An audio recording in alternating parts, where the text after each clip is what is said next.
big problem for me. But if we take one step back, I'm like, okay, it's over. Wow, I'm kind of losing everything. I have to shut everything down. I'm losing my house. Okay, so now I have 6 kids, a wife, me, my stuff. I'm like, okay, well, we got to like figure out what we're going to do. We had to relocate. So we moved from the Chicago area into Wisconsin. Did that, kind of had to start over, had to sell everything I had. But there was a weird thing that happened at the same time, Zarina. And it was kind of an epiphany. It was a real epiphany. As this stuff was collapsing around me, we're trying to milk through into '09 and get, maybe we can hold on, maybe we can, maybe we can't. We couldn't. And I pretty much knew that. I realized, and this was my children, like I woke up one morning and I said, they don't care like what I do. They don't care what I drive. They don't care where we live. Okay. Mhm. All they want to do is like, they attack me when I come in the door. They just love to see me. Yeah. Even one time I had my son chase me down the driveway in my truck crying because I was leaving, Mhm. and you look at that in the rearview mirror and you got to think like, man, what am I doing? Like they don't ever see me because I'm working all the time. I'm building this great business, or now I'm trying to keep a business going. And I realized, if I continue down this path where business is first, it's Mhm. everything, that's all my children will know. I will ruin them for their entire life. We've curated a vast network of business experts ready to address your company's most pressing challenges. From corporate growth strategy to leadership, marketing strategy, sales strategy, branding, customer relations, technology, AI, IT security, and beyond.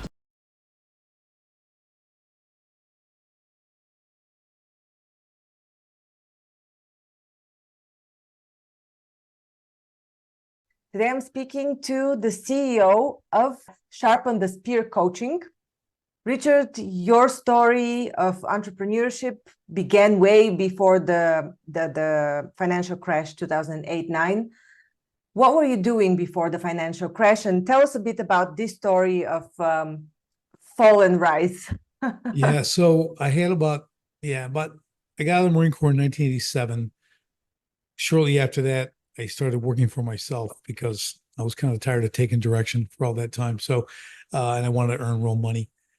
Started the business, was doing custom water features. So I'd make backyard water gardens for people. Then I started doing steel sculpture to add to that. And that grew for almost 20 years to, world internationally recognized steel sculptor. I was the finest at what I did in the country here in the US. And I loved it. It was awesome. Every day I was an artist who got to make a lot of money. And those two usually don't go together until you're dead. And then you're a dead artist making a lot of money. I don't want to be a dead artist. I want to be a live artist, make a lot of money. I am having 6 small children under 4 years old at the time. 08, '09 started coming up. So I'm married, 6 small children. The How did financial, you manage that? While I was reading your bio, I was like, how did you manage 6 children in 4 years? I 5. have a spectacular wife. That's how I managed it.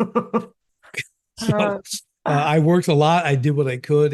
We could spend an hour talking about that whole story. yeah. It was crazy, but it was awesome. And they're all teens now. One's in the Marine Corps, others are working, and they're 18s and 17s and 16s, and they're just amazing people. So and we did something right. We homeschooled them the whole way through too. So we also Wow. homeschool our Yeah. kids all the way through high school, everything. So that was really good.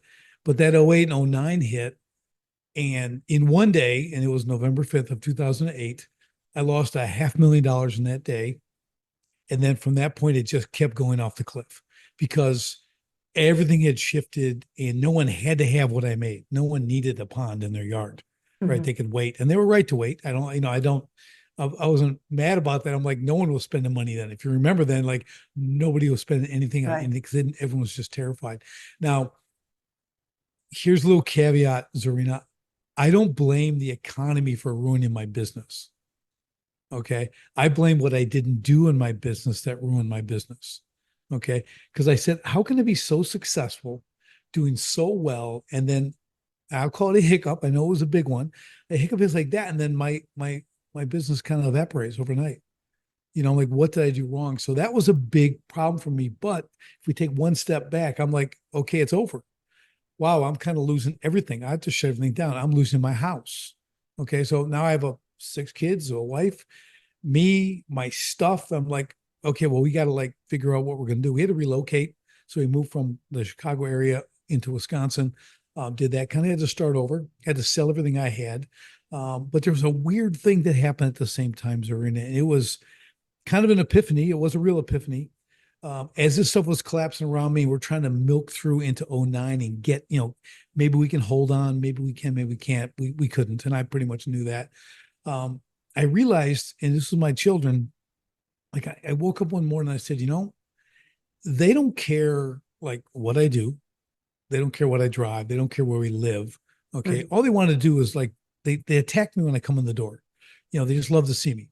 Yeah. Even one time I had my son chase me down the driveway in my truck crying because I was leaving. Mhm. And you look at that in the rearview mirror and you got to think like, man, what am I doing? Like they don't ever see me because I'm working all the time. I'm building this great business, or now I'm trying to keep a business going.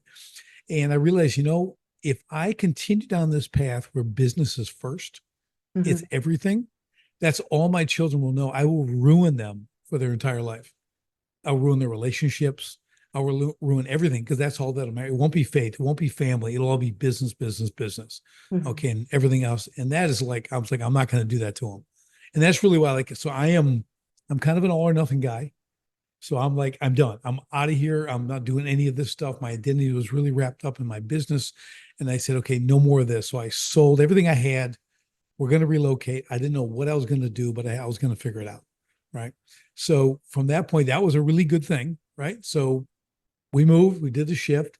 And I really started looking back at like, well, why did it evaporate? Why did it fail? Like I said, it wasn't really the economy. It was everything I didn't do. And it was a lot of things, Arena, that I pushed to the left of my desk that you're supposed to do. But Mhm. I'm an artist. I'm out working. I'm making things, right? I'm doing the important stuff. I'm making money. When the reality is making money is the easiest thing you can do in business. Everything else is what's hard. Yeah, I have an accountant, we do taxes, but we're really not running and taking care of things that I was supposed to. So it's like holes in a bucket, right? Mhm. Eventually it doesn't hold any water. The more holes they get in, it doesn't hold any water. It's of no use. And that's happened to my business. So I connected all those dots, right? And there's a lot of dots. And I said, okay, I'm going to start a new thing. And a couple of things. First, it's not going to own me. Mhm. Okay, I'm going to have my time. I'm going to be with my family. It doesn't mean I was a stay-at-home dad or something, but I'm saying I will be able to leave when I want. I'll be able to take care of things. I can make my own plans. And then I started to rescale, rebuild something completely different, and avoided all those pitfalls, and then made something like, oh, this is really enjoyable now. I love what I did, but I let it just consume me, Mhm. and that was the big problem. So it took a while. It was not like 3 months later I'm fine. It was years, right, of rebuilding, reclimbing the mountain, getting back up there. So that started going really well, and then people started asking me, well, how'd you do that? Just like you're at, like, how'd you do that? I started telling them, and that's kind of when coaching was born. Business coaching was born for me. I started helping people, like, yeah, I'll tell you what I did here. Do this and do this and do this, and wow, I'm pretty good at this. So I kind of started the coaching business and helping other entrepreneurs because I really didn't want to see other people go down that same path. Mhm. So I call it time compression. Okay, What so what was the second business that you started? Was it the same industry? no, I No. didn't want to do that at all.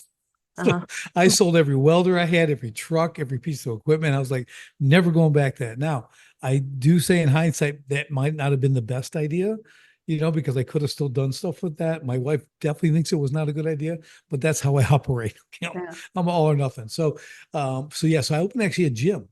So I Uh-huh. opened a gym with boot camp style training. I've been a trainer for a long time and in the fitness, and I kind of scaled that up. And that was great. That was a lot of fun. I was able to do it. Then I got into a construction business. I did a roofing, siding, and windows business. Built that as well. That did really well. So yeah, those are kind of the things. But now I had the new system, right? The new plan. I kind of discovered the way to do it. Mhm. So that was super helpful.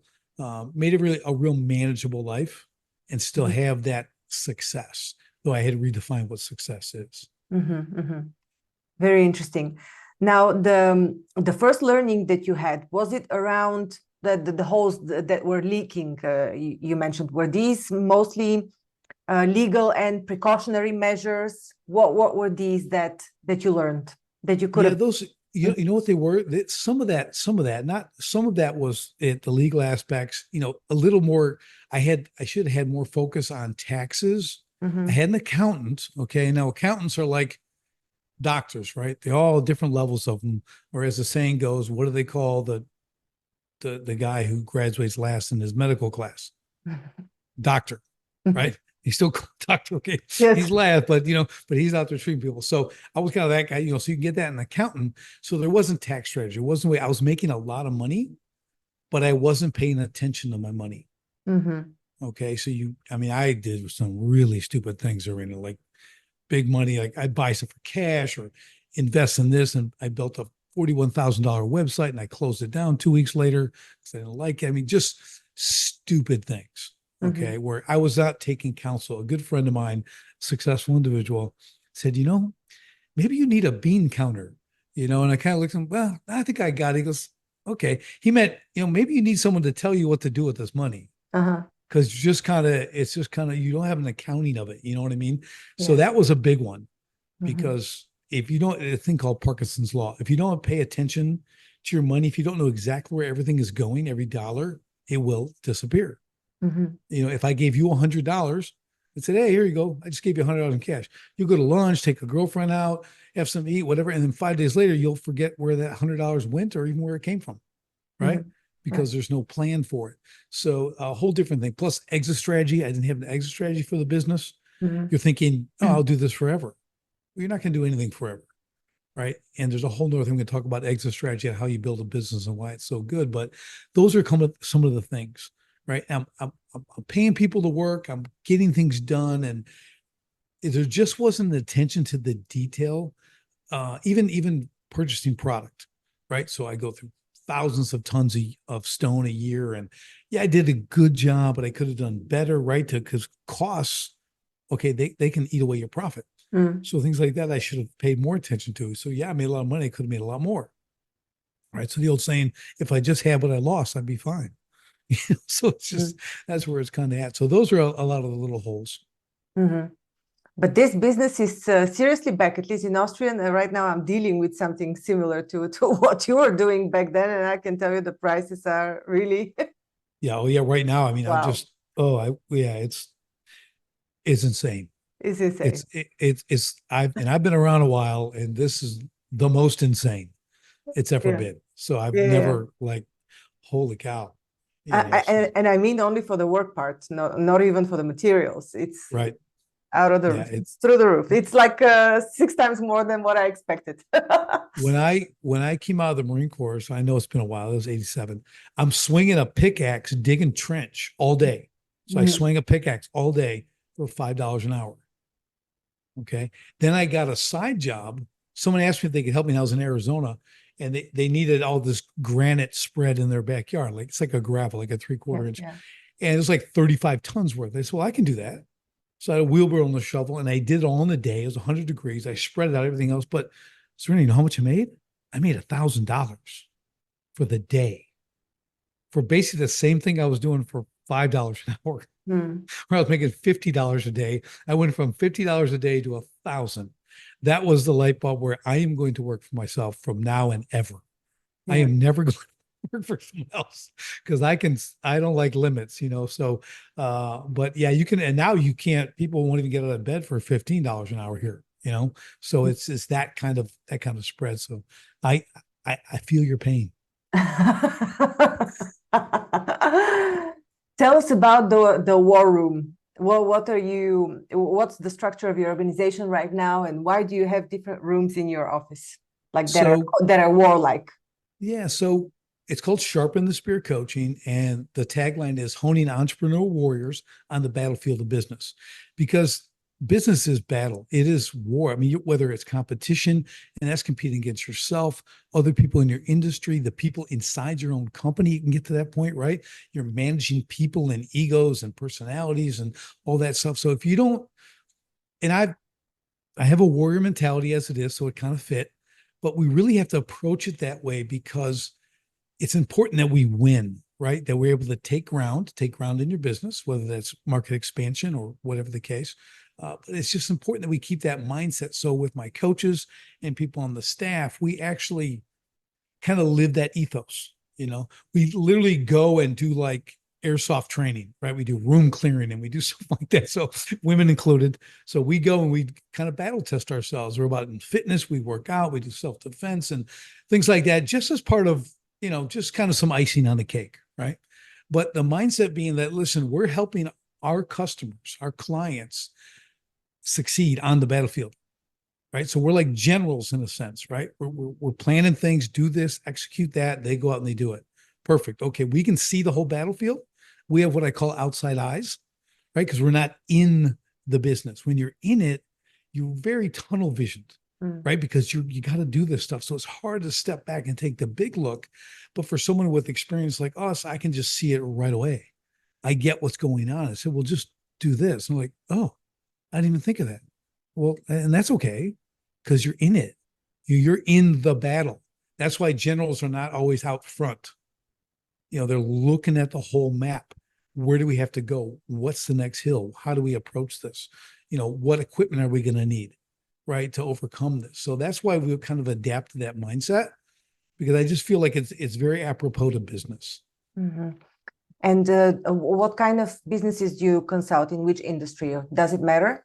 It doesn't matter really. I'll tell you my niche, I'll just call it my favorite, is we're usually the trades and service industries. So it's construction, it's service, whether they're cleaning carpets or walking dogs, whatever it is.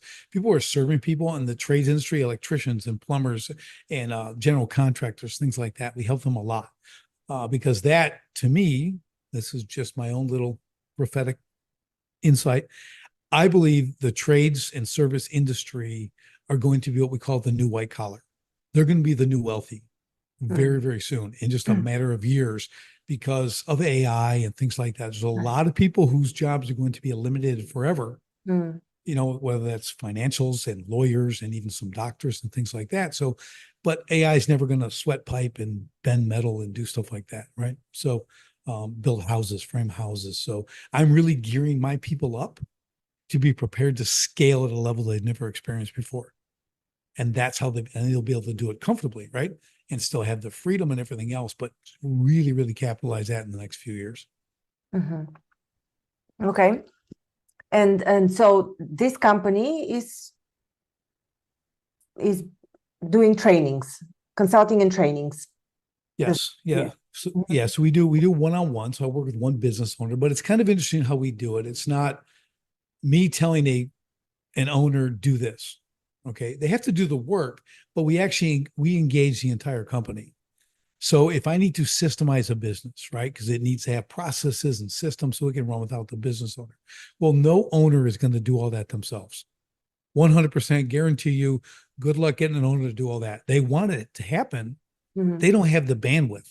They're running the company. They're not going to sit down and go through all these details and build every little system in their business. So what we do is we actually connect with the people in their business, like whether it's, say it's administration.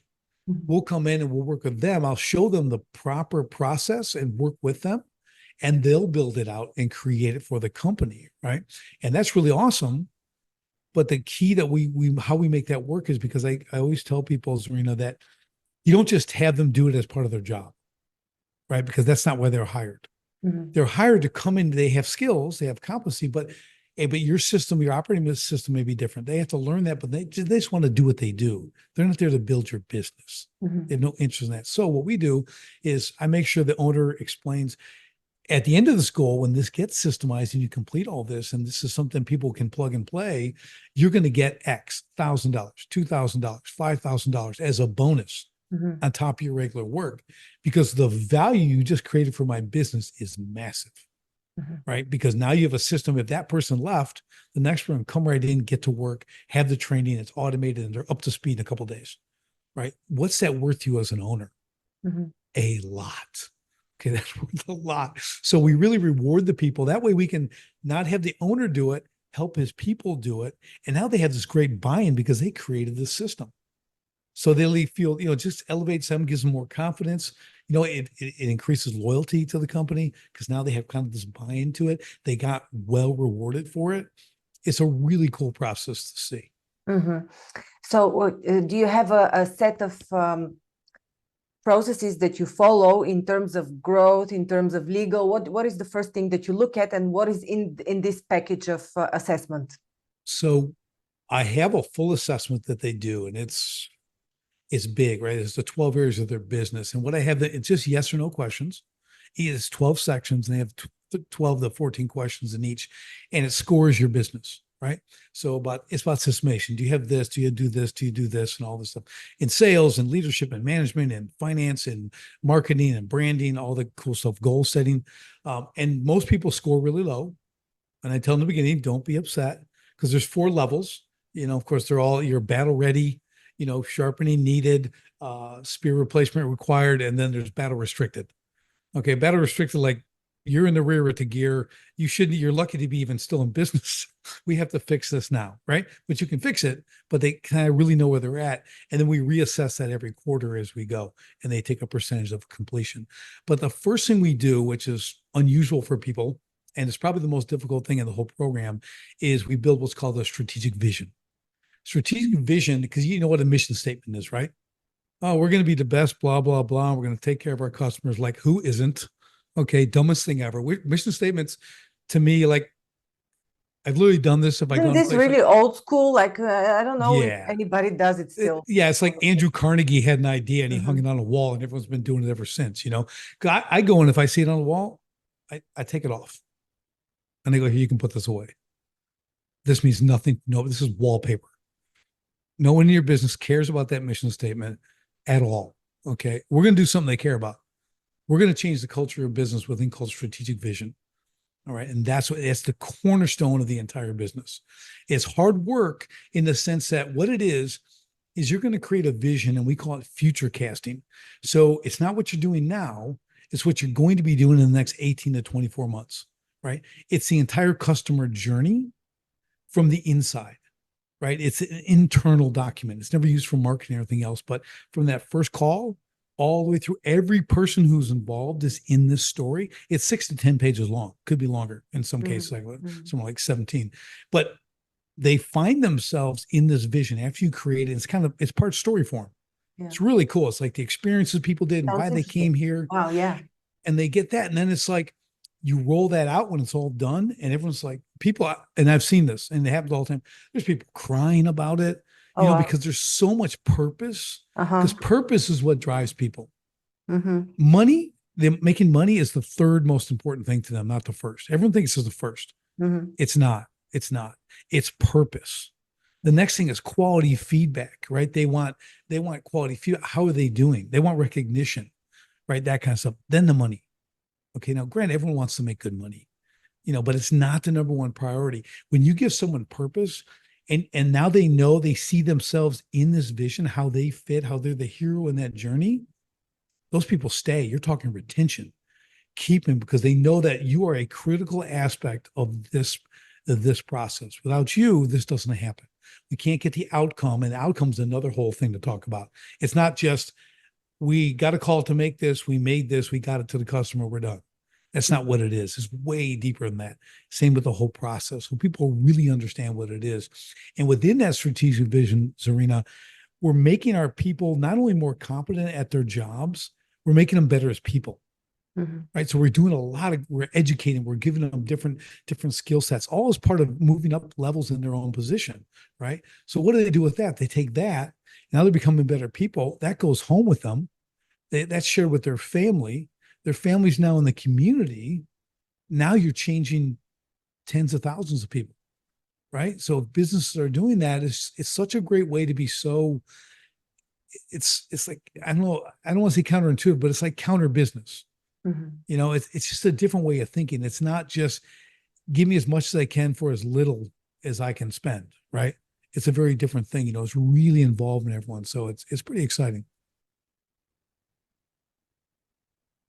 I have let's say, a hurdle connecting directly to what this would mean, let's say, to somebody in let's say, a gardening business or some other service. Choose any service business. Let's work with an example, because I can understand how it might work with somebody who's really craving to go up the ladder in a corporate environment.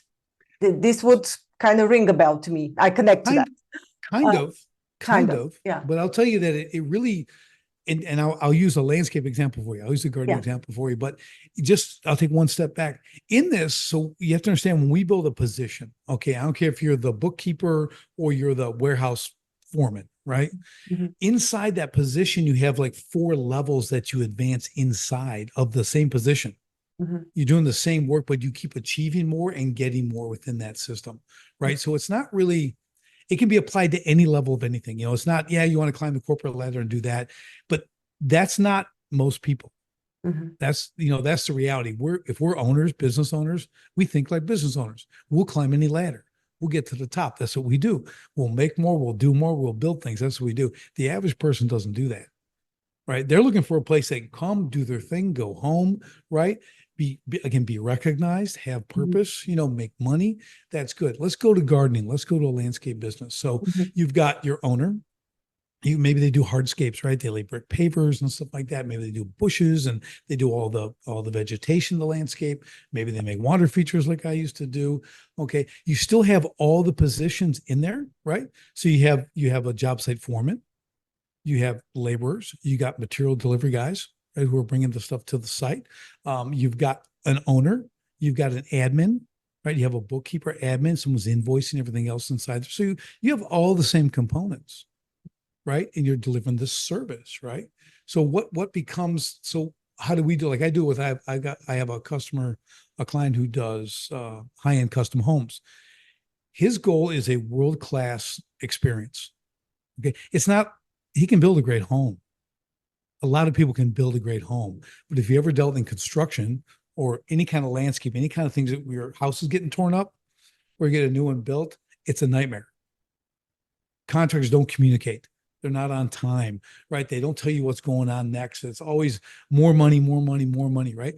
So we've changed the experience, right? So it's about that first phone call, the level of communication at the top, all the way through. What does that whole experience actually look like every day? And if it's a 9-month job, a 12-month job, a 15-month job, how does the whole thing operate, right?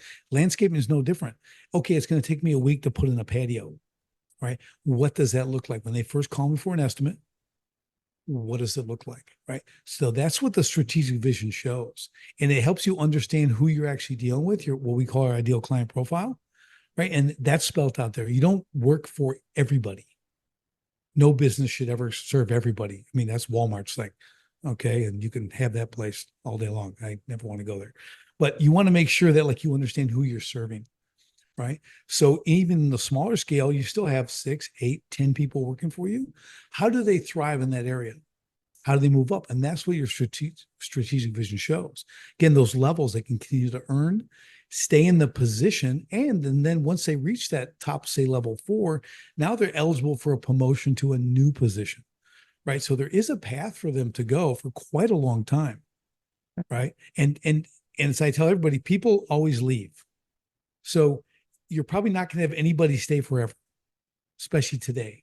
That requires a certain size, though, of a company. It doesn't work for a small company that only has 3, 4 people. Right. For what? For what? Staying forever, you mean? No, no, for the designing stages of where you're going to go in terms of your next position.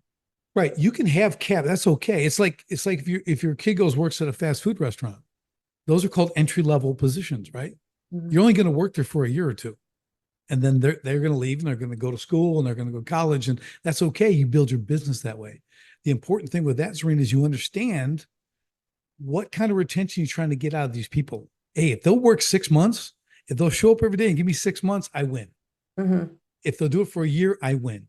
You know, Yeah. what's my ROI and how long they stay? The problem is when people come and they leave in 2 weeks Mm. because it's a hot mess.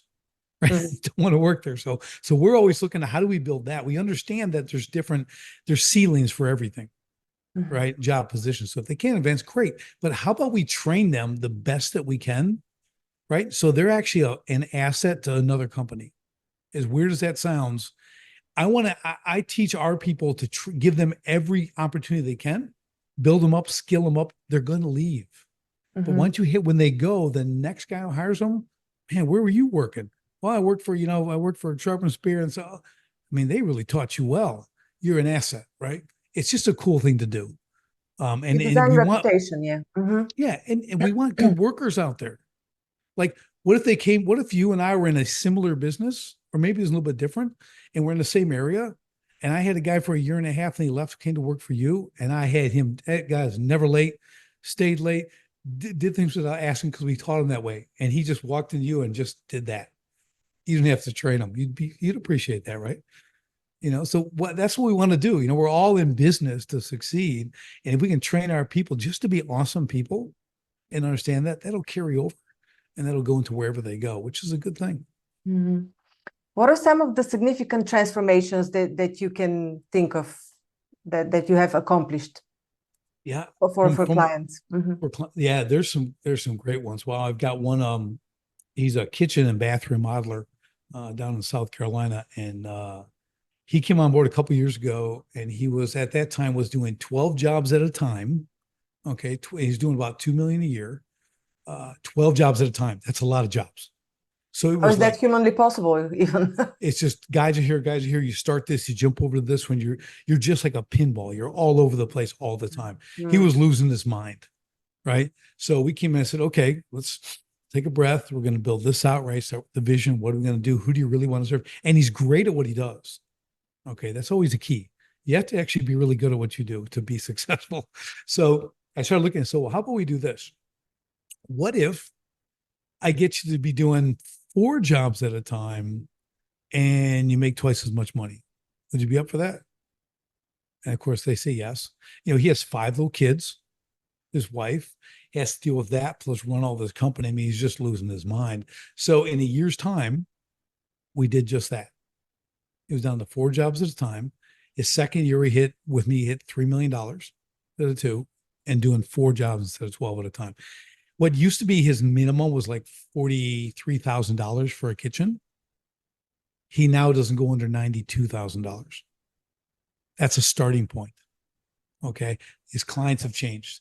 Who he looked for, who he serves and how he serves them, all that changed. He doesn't low bid anymore. He doesn't do any of that kind of stuff. And it just keeps coming. And architects give him work, and he's just scaling now very comfortably, but just getting higher and higher numbers on the jobs. It's fantastic. And that's what putting all those pieces together enables you to do, instead of just chasing the next week. Same thing with another custom home builder of mine. Same thing. He went from doing, and they've been in business 40 years.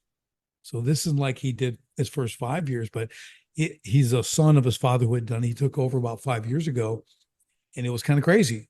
Well, we systemized, we built a world-class experience. Now, instead of doing $1 million homes, he averaged about 900 to 1.31.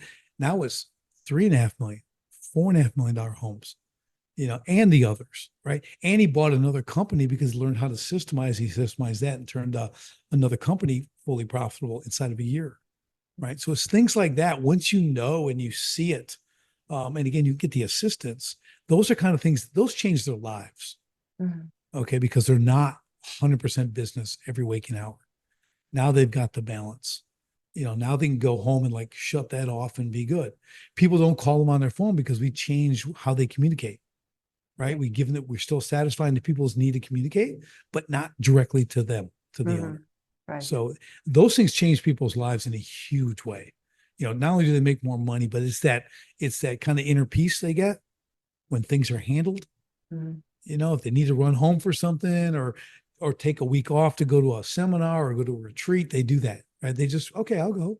And they go. And to me, as a business coach and as a company that does us for clients, it's probably the most rewarding thing.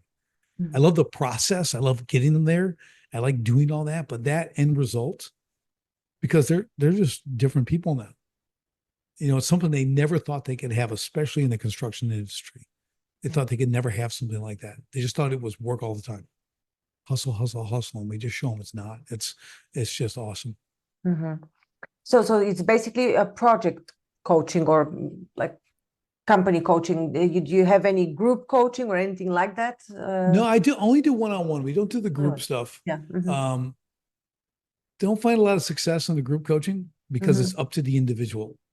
So you can get on and tell them, and 2 guys don't do it, and 3 guys do it. 1 guy does it halfway, and it's kind of a mixed bag of stuff.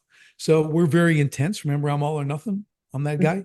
So we're very intense and we're very focused. So the difference in our coaching is you have a call a week, but then we have what's called Voxer. It's a walkie-talkie app where we can communicate throughout the week. So if they have a problem, they literally hit the button.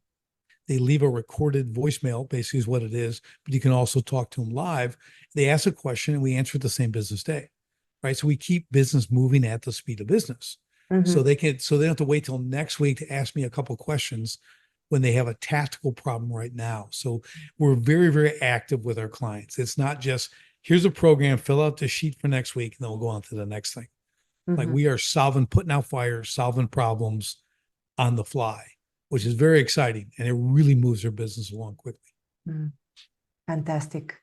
Richard, what else did I miss asking you? This sounds like a very fantastic approach and process that you've come up with, and clearly your results speak about it. What did I miss asking you? Well, I think there's one thing that is a little counterintuitive for business owners, especially if they're just starting, but even if they've been in business 5 or 10 years, and that's exit strategy. I'll give you the high view on this. Okay. So people always go, well, when should I start thinking about exit? And I go, well, like the day before you start your business. That's when you should think about exit, before you start. Okay. Because if you begin with the end in mind, okay, if you know where you want to go, when you want to go. So for an example, let's say I want to do this business for 10 years. I want to exit for X amount. Okay. I think I can exit. I want a $5 million check minimum. Okay. I want to be able to walk away and do my thing. I want to maybe have passive income I've created by buying assets and now making me money. So great. Okay. Well, how do I do that? If I know I want that at the end, I reverse engineer that so I can put everything in place to make sure I'm going to achieve that exit strategy. So here's the things, when you're in business and you start doing well and you're making money, you know what usually happens? People see that and they start bringing you little opportunities to make more money, right? They want you to help them with this or do this. And hey, I got a little business. Could you help me with this? And what I use the exit strategy for is like a filter. So if I have an opportunity to make more money, I'm air quoting here, I'll look at that and go, okay, if I go and do that, if I chase that little bit of money right there, does that get me closer to my exit strategy or further away? Is it going to detract from what I'm trying to achieve or add to it? Will it give me fuel to get there or take fuel?